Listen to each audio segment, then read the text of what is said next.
Pronto ad inasprire nuovamente l'ordinanza se i veneti non utilizzeranno con buon senso la possibilità di uscire per passeggiare e fare sport, il monito del presidente Zaia. Morto a 79 anni Arturo Filippini, storico nome della ristorazione trevigiana e veneta conosciuto in tutto il mondo con la catena Il Tulà, era ricoverato dal 24 marzo. La testimonianza di Merio Denadai, 47enne fornaio di Salgareda contagiato dal Covid, appena uscito dall'ospedale, ha voluto invitare tutti a stare a casa. La nuova ordinanza regionale che ha aperto gli ecocentri ha preso alla sprovvista le aziende di gestione rifiuti. Stamane molte aree chiuse, file di auto, disagi e rabbia. Riaperto il mercato di Treviso, siamo stati stamane in piazzale Burchiellati, ancora non tutti i venditori erano presenti, ma sabato arriveranno gli altri, felici i consumatori. Primo giorno di riapertura per librerie, cartolerie, negozi di abbigliamento per bambini, esercenti e clienti soddisfatti, un quasi ritorno alla normalità. Cade dalle scale, muore, tragedia in centro storico a Belluno. Stamane in un'abitazione è stato trovato privo di vita un 35enne. Una rubrica interamente dedicata ai bambini e ai loro passatempi nell'epoca della quarantena forzata tra giochi e compiti. Da oggi ce lo potete raccontare direttamente voi con Bin Bin TV. Buonasera, ben ritrovati in diretta come sempre, ovviamente con l'informazione che arriva dalla Marca trevigiana. In apertura vi diamo i dati legati ai positività del Covid-19 e i decessi che sono stati registrati nella giornata di oggi. Andiamo insieme a vedere la tabella con i numeri per fare chiarezza appunto sull'andamento della giornata, la tabella come sempre che ci viene fornita dall'azienda Zero. Allora sono 10.741 gli attualmente positivi in Veneto, mentre dall'inizio dell'emergenza 14.514. Nella giornata di oggi sono stati registrati 82 nuovi casi di positività e sono invece 17.931 le persone che si trovano in questo momento in isolamento domiciliare. 2.843 sono le persone guarite e dunque dimesse. Nella giornata di oggi ci sono 18 decessi da registrare, ma è bene notare che questi decessi tengono anche conto dei numeri legati alla Pasquetta che abbiamo appena trascorso. Per quanto riguarda la Marca trevigiana, i decessi sono stati 6, 5 nell'ospedale di Treviso, 1 presso l'ospedale di Castelfranco Veneto. Si tratta di 5 uomini e una donna, l'età media 76 anni. Tutti erano ricoverati anche con altre patologie. E diamo subito la parola al governatore Luca Zaia che dice: attenzione, questa parziale riapertura, siamo di fatto già entrati nella fase 2, è un atto di fiducia, ma sono pronto a ritirarla se i trevigiani non dovessero rispettare le regole. Sentiamo le parole del governatore. Se la fiducia verrà tradita, se i veneti approfitteranno della libertà che da oggi gli è concessa, nell'ordinanza regionale potrebbe ritornare il limite massimo di 200 metri da casa per passeggiate e attività motorie all'aperto. Il presidente Zaia è categorico. La distanza è logico che è molto prossima all'abitazione. Io non posso vedere immagini che mi mandano e mi fanno incazzare. Dove sono? Di parcheggi dei rifugi pieni di macchine, perché dico che se funziona così mi costringete a rimettere una distanza. Si esce di casa limitatamente a un raggio nel quale si possa comunque vedere ancora l'abitazione e che non sia un'escursione. Allora io aspetto ancora 24 ore, non è una minaccia, è una presa d'atto, ve lo dico anche con un po' di rammarico, ma se mi arrivano ancora foto di chi pensa di fare scampagnate, così non funziona. Zaia sotto i riflettori dei media di tutta Italia oggi per aver iniziato ad allentare la morsa delle restrizioni. Penso che dobbiamo guardare in faccia alla realtà. La realtà ci dice che il lockdown non esiste più e quindi dobbiamo investire sulla messa in sicurezza dei cittadini. Questo dobbiamo fare, perché l'alternativa è richiudere tutto. La fase 2, volenti o nolenti, ci piaccia o non ci piaccia, è iniziata. In questo mese sarà il mese nel quale ci giochiamo il futuro dei prossimi mesi e anche della nostra vita. Aziende che riaprono, in Veneto forse il 40%, forse addirittura di più. Il presidente, che ribadisce come alla convivenza col virus tocchi abituarsi almeno per un periodo, sottolinea che ora la sfida è la sicurezza dei lavoratori e annuncia per domani un report sui controlli dello Spisal. Ma incalzato sulla scala delle priorità risponde. Prima viene la salute dei cittadini. Non smetteremo mai di dirlo, cioè noi non siamo degli irresponsabili e non facciamo nulla contro legge, Però suggeriamo anche di guardare un po' al di là della punta del dito e prendere atto che non tutti sono a casa. Questo non significa che l'emergenza sia finita e lo spiega con parole dure. Il virus ammazza le persone, ne abbiamo ormai quasi 1 migliaio. Fra l'altro in maniera tragica, perché si resta da soli, senza un familiare che ti tenga la mano e con una sofferenza che non è una sofferenza normale. Le previsioni dicono che se questo andamento sarà rispettato, gli ultimi ricoveri per Covid dovrebbero avvenire nel mese di luglio. Alla normalità dovranno tornare via via anche gli ospedali, compresi i Covid Center, pur restando sulla carta strutture pronte ad affrontare nuove eventuali ondate di contagi. Tanto è vero che con Schiavoni annuncio già che correndo già da lunedì, spero sia lunedì, poi non ditemi se sarà lunedì sera o martedì mattina, passateci l'imprecisione perché devono richiamare il personale, si inizierà gradualmente ad aprire e si inizierà con il punto nascite. Anche i bambini in passeggiata, ricorda Zaia, devono indossare la mascherina. Il suggerimento è di adattare quelle chirurgiche. Tanti genitori dicono: ma no, va bene, sì, basta fare 2 nodi nell'elastico. Prendete il bimbo, fate i 2 nodi e diventa una mascherina perfetta. Infine donazioni e lotteria per l'uovo di cioccolato a favore della battaglia Covid.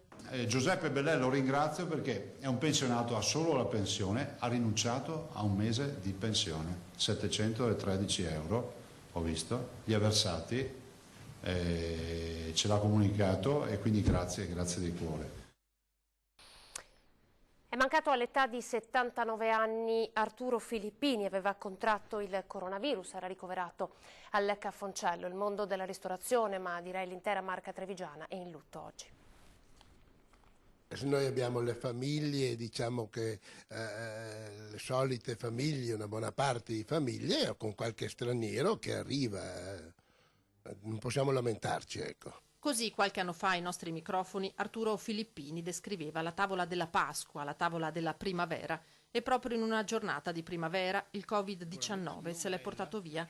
È morto a 79 anni all'ospedale Cafoncello. Era ricoverato dal 24 marzo. I figli avevano raccontato l'angoscia dell'attesa, la lotta contro il virus nel reparto di terapia intensiva. L'avevamo incontrato l'ultima volta a settembre al funerale di un'altra grande trevigiana d'adozione, la signora della moda Elsa Sbalduz, di cui ricordava determinazione e gusti semplici.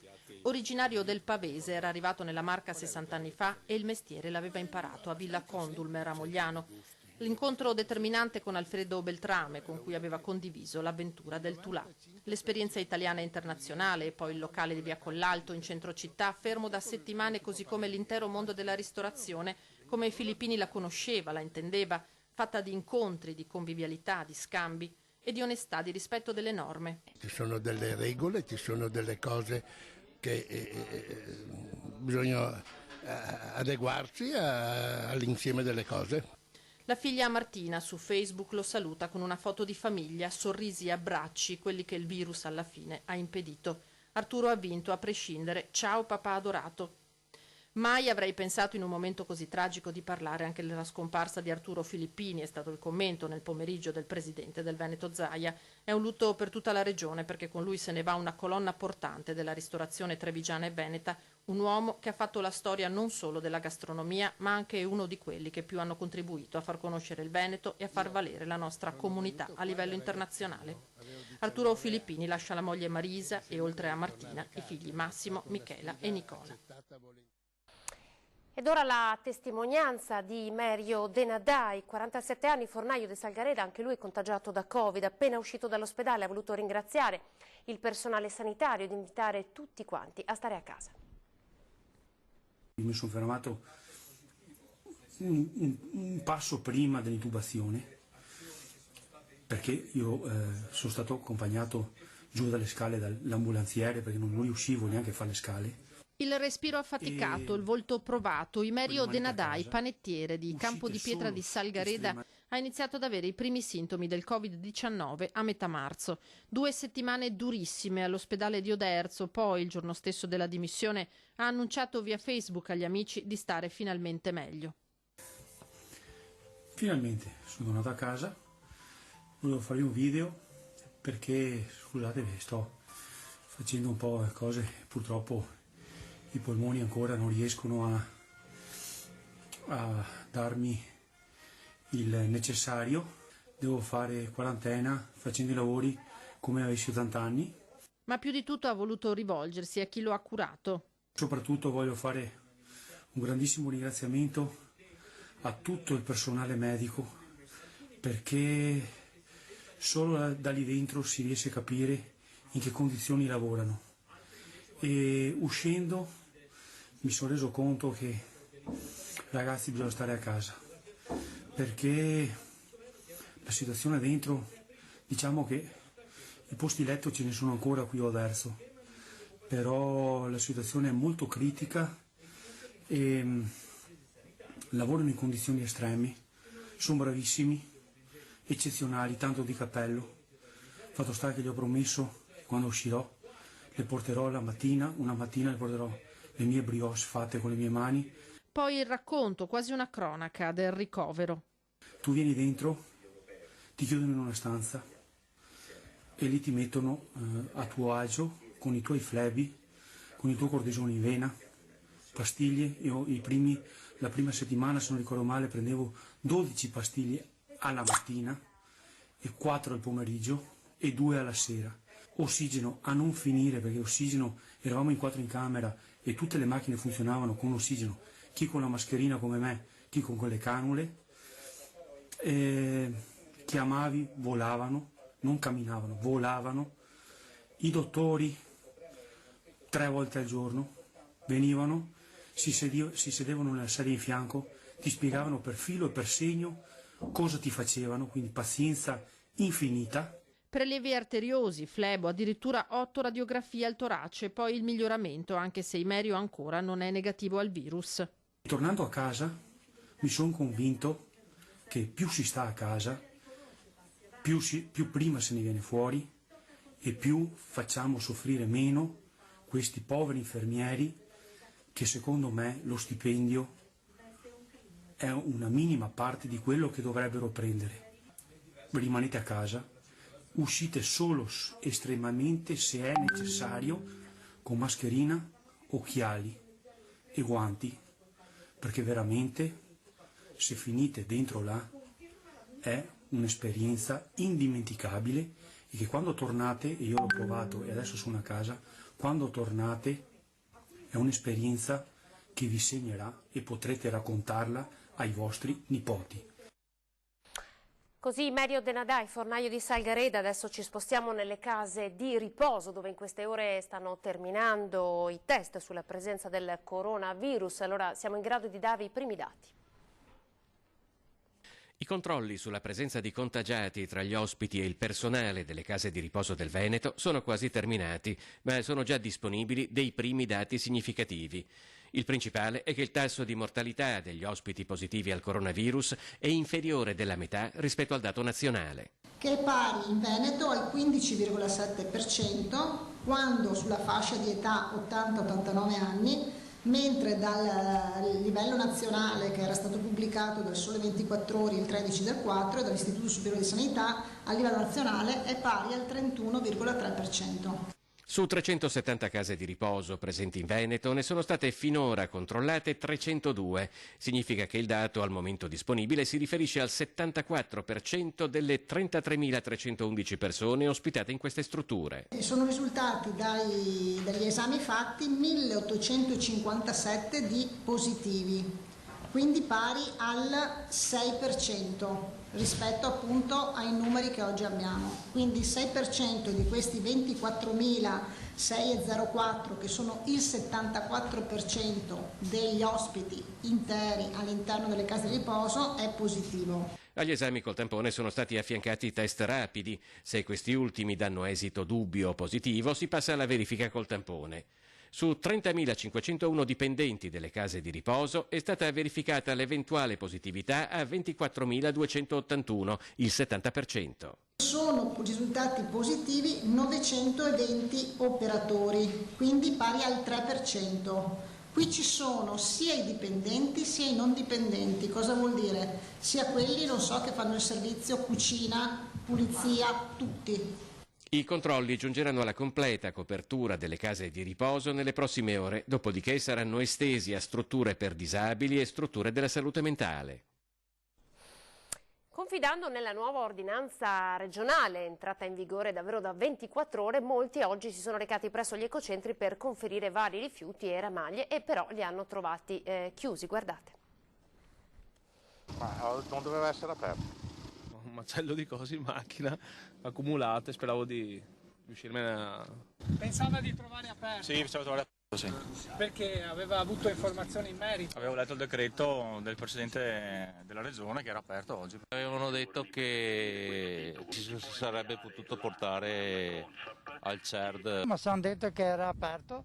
La nuova ordinanza regionale prevede lo spostamento dei cittadini per andare all'ecocentro e così stamattina i centri di raccolta sono stati presi d'assalto dai molti che volevano conferire ramaglie o altri rifiuti ingombranti accumulati nelle lunghe settimane di isolamento, anche perché in tanti hanno approfittato della permanenza forzata a casa per sistemare giardini e terrazzi, sgomberare garage, effettuare lavori di manutenzione. Peccato che stamattina gli ecocentri fossero chiusi. Impossibile, dicono le società, aprire dalla sera alla mattina.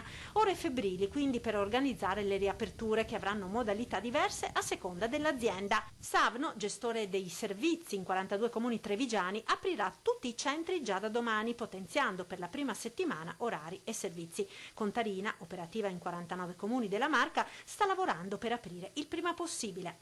Chiaramente dall'oggi al domani non si può, non è praticamente organizzabile la modalità con cui far fronte all'afflusso, al primo afflusso che c'è. E una cosa sicuramente che posso dire è che i calendari con gli orari e le date, i giorni della settimana per ogni ecocentro di ciascun comune rimangono quelli. Nelle modalità verranno aperti, verranno comunicate a ciascun comune, ciascun sindaco di questa apertura, chiedendo anche la disponibilità di collaborare nel regolare e anche limitare l'afflusso, perché chiaramente se tutti vanno appena aperto non si può, si creerà una coda, si creerà un afflusso che è, direi, piuttosto contrario alla modalità per cui, al motivo per cui si limita i movimenti, gli spostamenti delle persone. Qui dobbiamo cercare di contenere e limitare. Anche Veritas è al lavoro per riorganizzare l'apertura degli ecocentri, che dovrà avvenire nella massima sicurezza sia per i cittadini che per i lavoratori. Le modalità verranno comunicate nei prossimi giorni. Zaia intanto ribadisce. Gli ecocentri sono aperti e quindi ricevono tutto. Perché ancora non si sono adeguati, ma nell'ordinanza c'è scritto che gli ecocentri devono ricevere. Intanto li abbiamo fatto per il verde, ma insomma se uno arriva con una lavatrice vecchia, la porta all'ecocentro, non è che gli dice non è un albero, poi riportatela a casa.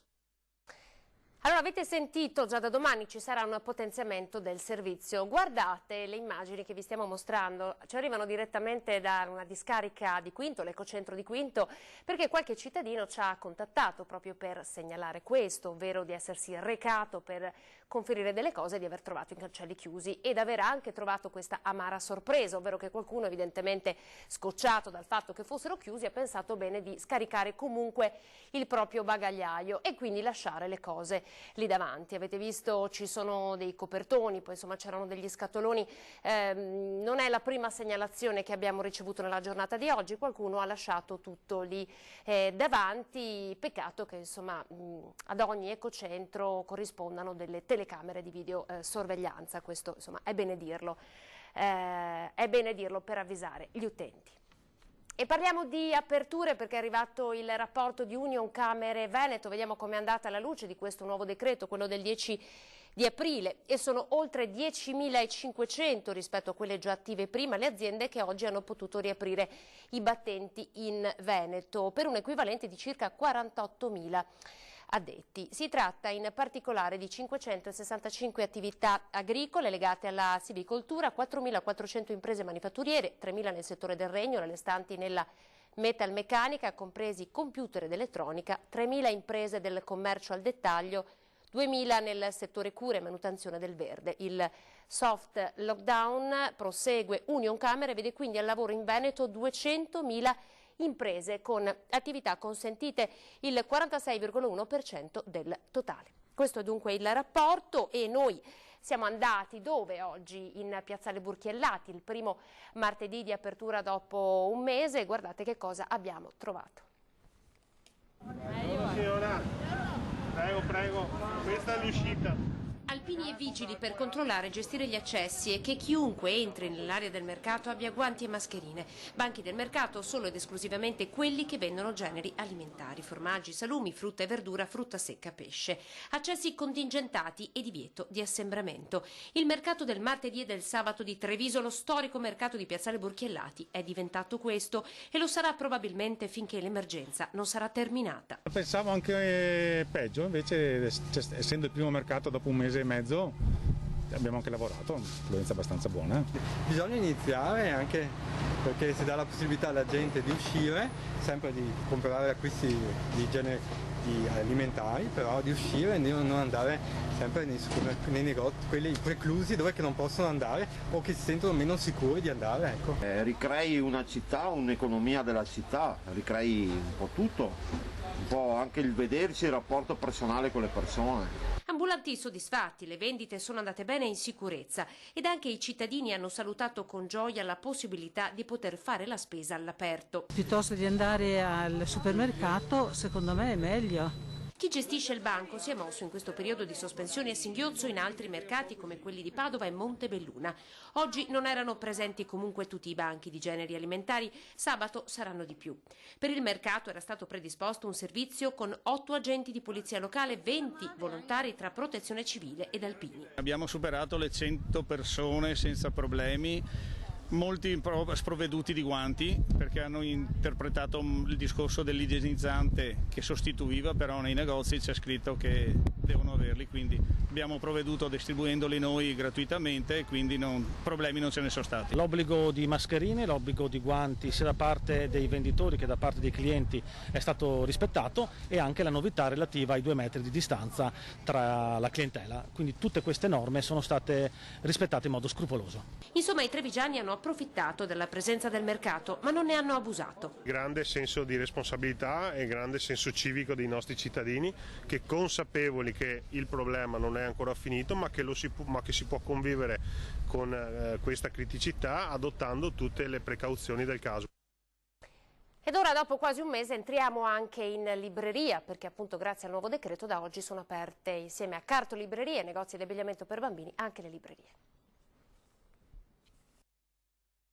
Ci siamo trovati in effetti un po' alla sprovvista anche perché è stato dato la comunicazione alle 7:30 di sera e dopodiché c'erano 2 giorni di festa, era anche difficile riuscire a attivarci con tutti i dispositivi. Fortunatamente noi ci eravamo già presi un po' per tempo con l'auspicio che potevamo essere, diciamo, tra le attività, non essendo delle attività particolarmente rischiose. Per qualcuno loro sono i fortunati, le prime attività commerciali insieme a cartolibrerie e negozi per bambini ad ottenere dal governo il via libera per l'apertura. Una scelta probabilmente nell'ottica di aiutare i cittadini a vivere meglio questa quarantena, con un buon libro tra le mani, chiusi tra le mura di casa. Sono aperti 2 giorni alla settimana, quando è a discrezione dell'esercente. Stamattina c'è stato un buon afflusso, non me l'aspettavo ma ci speravo e quindi sono stata molto contenta. I clienti hanno scelto a domicilio libri per bambini, mentre oggi hanno acquistato soprattutto narrativa. Principalmente di libri diciamo per evadere, quindi dal classico romanzo quanto al giallo, piuttosto che al romanzo rosa, piuttosto che comunque principalmente sono delle letture proprio piacevoli e non troppo, diciamo, pesanti o approfondite. Tra chi ha aperto stamattina e chi invece si preparava per alzare le serrande domani, sempre in un'ottica di condivisione del mercato, anche i negozi di abbigliamento per bambini. La risposta sicuramente, soprattutto nel nostro campo, era un po' necessaria, nel senso che il cambio stagione ha giocato a favore di questa apertura un po' da dover fare, ecco. Ma voi eravate già pronti, già tutto il negozio a posto? L'abbiamo dovuto sanificare perché ovviamente siamo chiusi dal 10 di marzo. La collezione primaverile era fortunatamente già in negozio, le richieste dei clienti però si stanno già spostando verso l'estivo, con il rischio per questi negozianti di aver già perso un mese prezioso. Se non altro sì, abbiamo la possibilità di quel poco di riuscire a venderlo, sì. quello sì, sarebbe stato più tragico non poter aprire e tenere tutta la merce ferma, insomma, e non poterla pagare. Noi continuiamo con le nostre vendite direttamente a casa, tramite Facebook, Instagram, tramite i nostri social. Noi dal primo giorno che abbiamo chiuso, per cui dal 12 di marzo, abbiamo fatto le nostre consegne. Così consegniamo direttamente a chi non può spostarsi o non vuole o perché abita anche fuori comune. C'è chi addirittura ha creato con i propri clienti un contatto diretto, trasferendo la scelta direttamente su WhatsApp.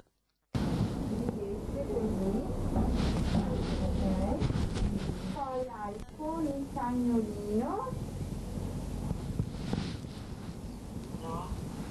Buona insomma la risposta delle mamme stamattina, hanno acquistato principalmente capi comodi, morbidi, da casa insomma.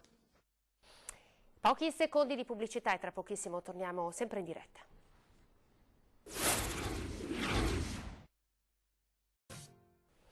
Mascherina, guanti e igienizzanti per le mani, queste sono le nuove direttive. Andiamo insieme a vedere i trevigiani come si sono comportati.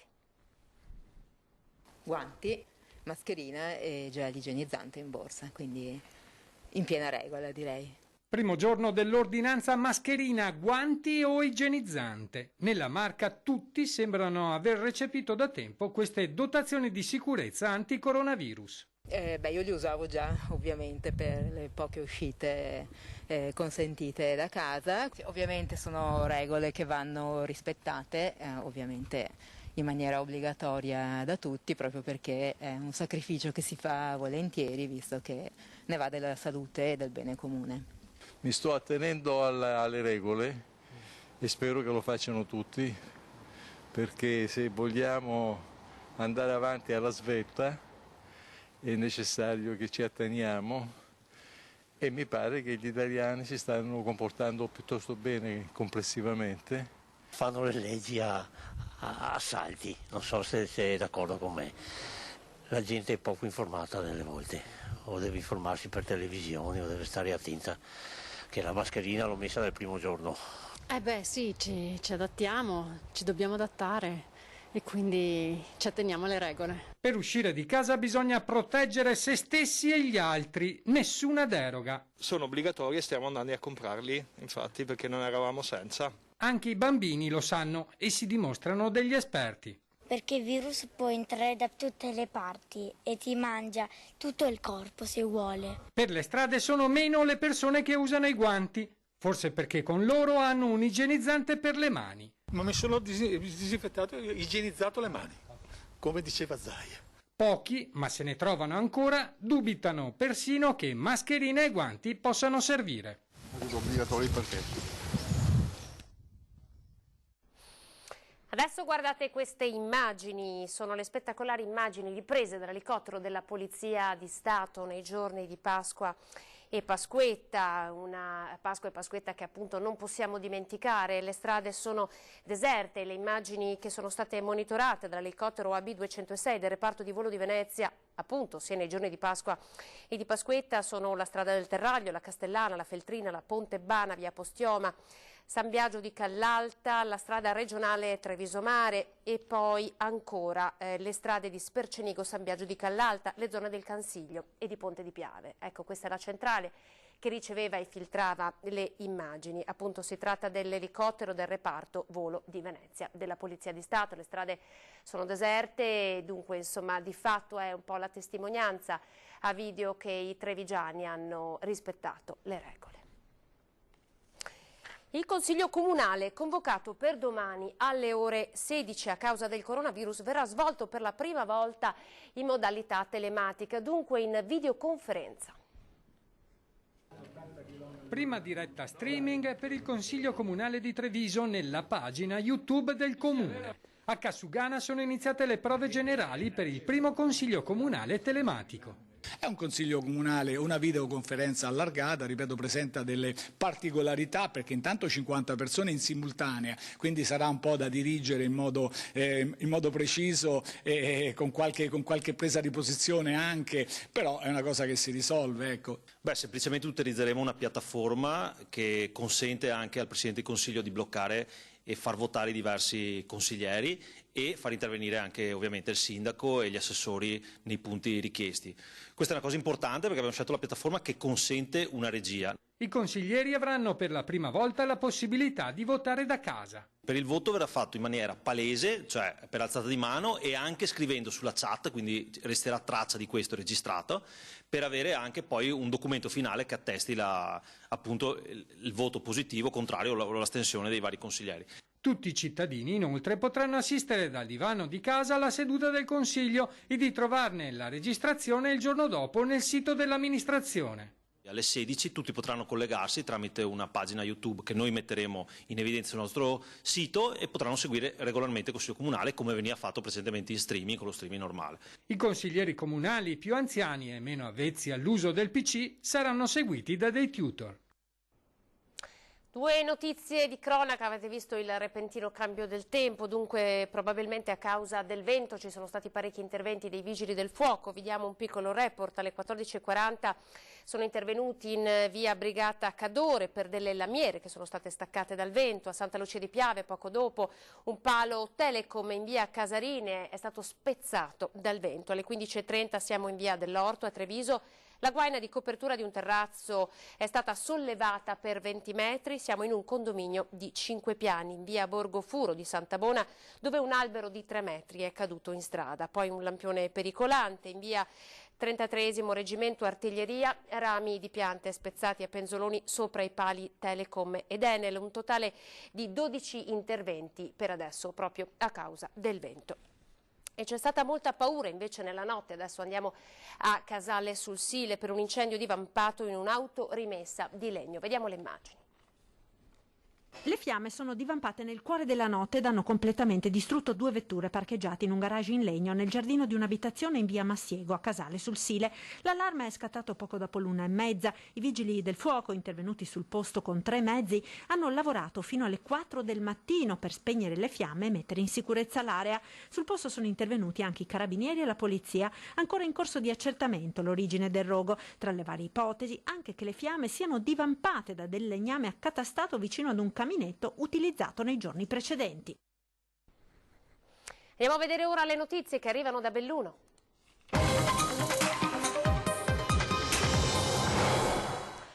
A Belluno ancora un intervento dei vigili del fuoco, anzi questa volta siamo a Cortina d'Ampezzo. Un incendio di vaste proporzioni ha gravemente danneggiato Villa Donà delle Rose, in salvo i 6 occupanti dell'abitazione, tutti residenti a Vicenza. Danni ingentissimi e fortunatamente nessun ferito nell'incendio che all'alba di questa mattina ha parzialmente distrutto Villa Donà dalle Rose a Cortina d'Ampezzo. A dare l'allarme sono stati i componenti della famiglia che lì temporaneamente abitava, 3 adulti e 3 minori, tutti di Vicenza, che pare fossero a Cortina dallo scorso febbraio, già prima delle restrizioni imposte agli spostamenti dall'emergenza Covid-19. Le fiamme si sono levate altissime e hanno divorato il tetto, il sottotetto dell'abitazione, interessando anche 3 stanze del primo piano. L'incendio si è sviluppato forse a causa di un problema elettrico, un cortocircuito seguito da una fiammata che ha avuto facile presa sugli interni in legno della villa. L'allarme al 115 ha fatto convergere in zona Crignes, che si affaccia a perdita d'occhio sul centro di Cortina, le squadre dei vigili del fuoco arrivate oltre che dal posto anche da Pieve di Cadore, San Vito e Belluno, con personale permanente e volontario. Una pattuglia di 20 operatori e 7 automezzi per domare il rogo che ha avvolto completamente la parte alta della villa.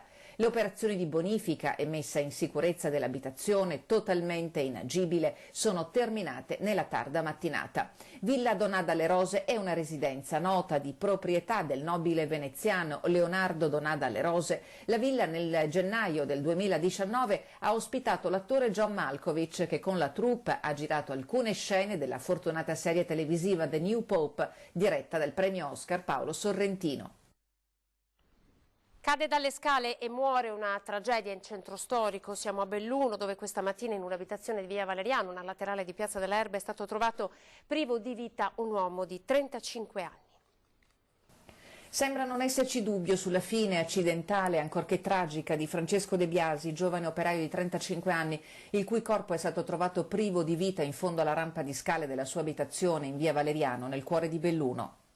Ecco, vedete, ci sono le auto dei carabinieri, ci sono anche i militari dell'Arma che hanno delimitato l'area dell'ingresso della palazzina dove è stato trovato morto il giovane di 35 anni. Qui siamo in Piazza delle Erbe, nel cuore del centro storico di Belluno, e il luogo dove è accaduto il fatto è via Valeriano, che è proprio una traversa di questo centro. La macabra scoperta è stata fatta questa mattina dai vicini di casa che, uscendo, si sono imbattuti sul cadavere dell'uomo e hanno dato l'allarme. Subito la via è stata interdetta al transito e piantonata dai militari dell'Arma intervenuti per i rilievi fino a pomeriggio inoltrato con il personale della sezione operativa della compagnia Carabinieri di Belluno. Il 35enne potrebbe essere stato colto da malore prima di cadere rovinosamente a terra. Dall'esame esterno del cadavere non risulterebbero infatti apparenti segni di violenza. Sarà in ogni caso l'autopsia disposta dal magistrato di turno ad accertare la causa del decesso. I carabinieri hanno raccolto ogni elemento utile alla ricostruzione della dinamica dell'accaduto e ascoltato le testimonianze dei vicini di casa. Che cosa fanno i bambini, i vostri bambini, durante questo difficile periodo di quarantena? Lo potete vedere attraverso questa nuova rubrica Bimbi in TV, che racconta appunto questa parte molto difficile della loro vita e delle loro giornate attraverso anche magari immagini giocose. Guardate. Ciao a tutti, ho fatto il mio 11° libretto e voglio condividerlo con tutti perché è proprio in questo momento che è accaduto questo virus. Una storia illustrata sul coronavirus, come quella che ha scritto e disegnato il piccolo Davide di Favaro Veneto, ma le possibilità sono tante e i limiti alla fantasia nessuno, soprattutto se si è bambini e se il tempo a disposizione non manca, come in questo periodo di quarantena forzata che tiene a casa un esercito di scolari senza scuola.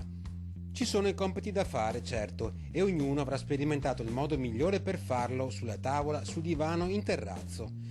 Si può leggere un'infinità di libri e provare a scrivere storie, favole e racconti. Si possono prendere matite e pennarelli per fare dipinti e disegni, dando forma e colore alle idee, ai pensieri, ai sogni e ai desideri nati in questo periodo unico.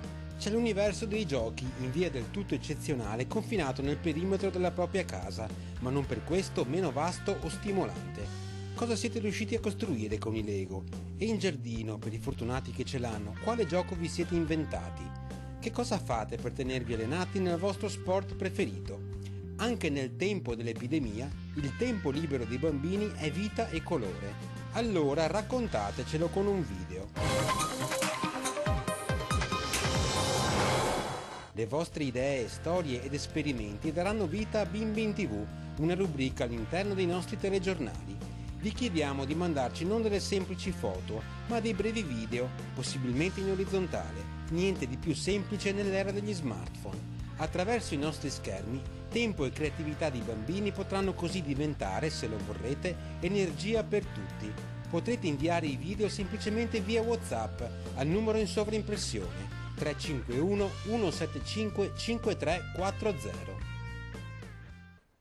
Ecco, avete segnato tutti i riferimenti, noi abbiamo terminato, grazie per essere stati in nostra compagnia, le previsioni del tempo e dopo l'ultima ora di edizione straordinaria da passare assieme. Arrivederci.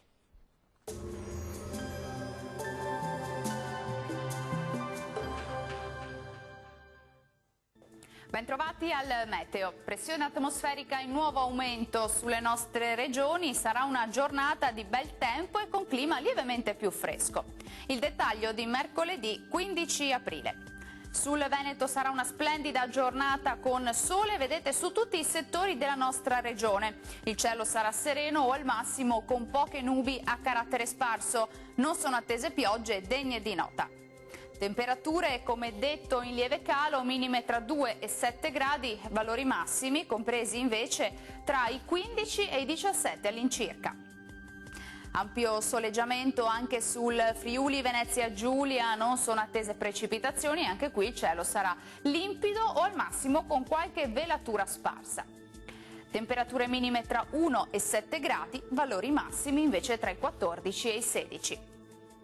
Uno sguardo infine alla situazione del Trentino Alto Adige, bel tempo stabile, anche qui non sono attese piogge. Temperature minime intorno a 1 grado, valori massimi invece fino a 20 gradi all'incirca, dunque clima del tutto gradevole. Dal meteo per ora è tutto, vi auguro un buon proseguimento in compagnia di Antenna 3. Arrivederci.